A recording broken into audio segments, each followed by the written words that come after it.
आज हम पाइथन का एक बहुत इंपॉर्टेंट और लॉजिकल कॉन्सेप्ट समझाने वाले हैं if else in Python. Simple words में समझो, इफ एल्स डिसीजन मेकिंग का फाउंडेशन होता है। मतलब प्रोग्राम कंडीशन के बेसिस पर अलग अलग एग्जीक्यूशन पाथ चूज करता है। रियल वर्ल्ड प्रोग्रामिंग में लॉजिक बिल्ड करने के लिए कंट्रोल फ्लो डीपली समझाना मैंडेटरी है। अगर आप इफ एल्स स्ट्रांगली समझ गए तो आप इंटेलिजेंट प्रोग्राम लिखना स्टार्ट कर दोगे। नेक्स्ट हम देखते हैं what is if else. If else एक कंडीशनल कंट्रोल स्ट्रक्चर होता है जो प्रोग्राम एग्जीक्यूशन को लॉजिकल कंडीशन के बेसिस पर डायरेक्ट करता है। ये स्पेसिफिक एक्सप्रेशन को इवैल्यूएट करता है। अगर कंडीशन ट्रू होती है तो करेस्पॉन्डिंग ब्लॉक एग्जीक्यूट होता है। अगर कंडीशन फॉल्स होती है तो अल्टरनेट एग्जीक्यूशन पाथ एक्टिवेट होता है। ये प्रोग्रामिंग में लॉजिकल ब्रांचिंग और डिसीजन सिस्टम का कोर मैकेनिज्म है।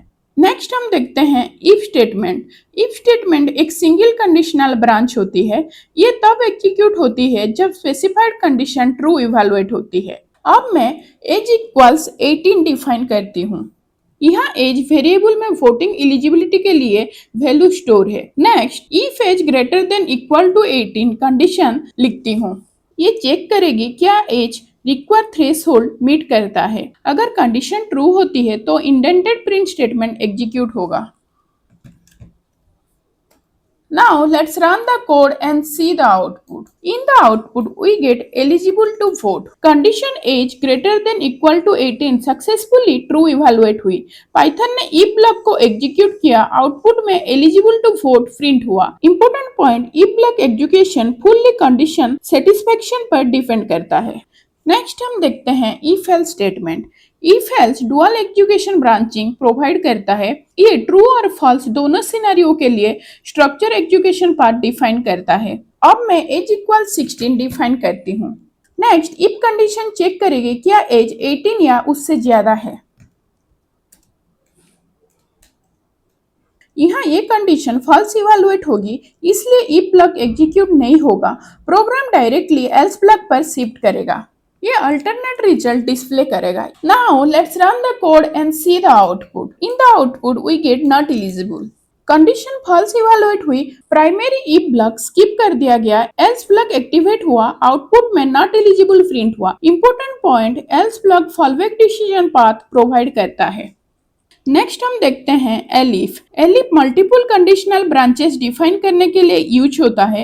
ये सीक्वेंशियल कंडीशन इवैल्यूएशन परफॉर्म करता है। जैसे ही कोई कंडीशन ट्रू होती है करेस्पॉन्डिंग ब्लॉक एग्जीक्यूट होता है। अब मैं मार्क्स इक्वल 75 डिफाइन करती हूँ। ये स्टूडेंट परफॉर्मेंस वैल्यू रिप्रेजेंट करता है। फर्स्ट इफ कंडीशन चेक करेगी क्या मार्क्स 90 या उससे ज्यादा है।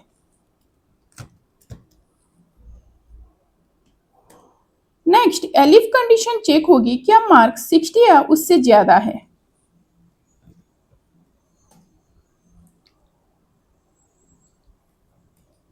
ये ट्रू इवैल्यूएट होगी, इसलिए बी ग्रेड प्रिंट होगा। एल्स ब्लॉक इग्नोर हो जाएगा।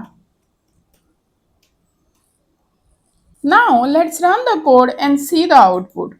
In the output we get B grade.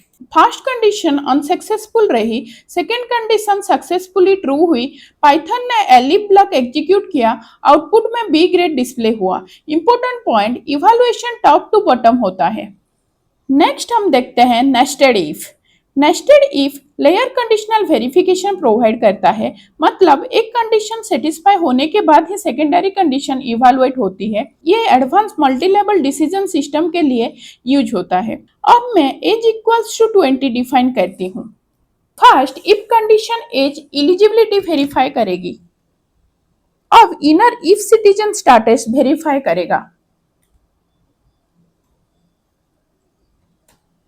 Now let's run the code and see the output. In the output we get can vote. Outer condition successfully true हुई, inner condition भी true evaluate हुई, both logical layer validate हुई, final output में can vote print हुआ। Important point, nested if complex decision structure create करता है।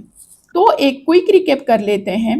if single conditional execution देता है, else अल्टरनेट एग्जीक्यूशन पाथ देता है, elif मल्टीपल ब्रांचिंग अलाउ करता है, nested if layer validation perform करता है, if else real world logic building का बैकबोन है। So guys, today we build a strong understanding of if else in Python. We explore how Python handle logical branching and decision making. If you master in control flow, you will be able to build smarter and more dynamic application. This is one of the most essential foundation in Python programming. I will see you in the next one with another concept. Thanks for watching. I will see you in the next video.